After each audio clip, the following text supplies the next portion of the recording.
अहम खबर है खेल के मैदान से। भारत कोलकाता टेस्ट में अपने ही बनाए हुए गड्ढे में गिर गया। जनूबी अफ्रीका ने कोलकाता टेस्ट में भारत को 30 रन से शिकस्त दे दी। 124 रन के ताक़ुब में भारतीय टीम 93 रन पर ढेर हो गई। साइमन हार्मर ने 4, केशव महाराज और मार्को जॉनसन ने 2-2 विकेटें हासिल की। कोलकाता की खराब पिच के बायस मैच 2.5 दिन में ही खत्म हो गया। अहम खबर है खेल के मैदान से। भारत कोलकाता टेस्ट में अपने ही बनाए हुए गड्ढे में गिर गया। जनूबी अफ्रीका ने कोलकाता टेस्ट में भारत को 30 रन से शिकस्त दे दी। 124 रन के ताक़ुब में भारतीय टीम 93 रन पर ढेर हो गई। साइमन हार्मर ने 4, केशव महाराज और मार्को जॉनसन ने 2-2 विकेटें हासिल की। कोलकाता की खराब पिच के बायस मैच 2.5 दिन में ही खत्म हो गया। अहम खबर है खेल के मैदान से। भारत कोलकाता टेस्ट में अपने ही बनाए हुए गड्ढे में गिर गया। जनूबी अफ्रीका ने कोलकाता टेस्ट में भारत को 30 रन से शिकस्त दे दी।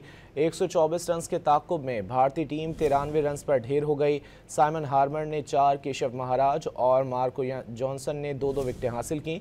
कोलकाता की खराब पिच के बायस मैच 2.5 दिन में ही खत्म हो गया।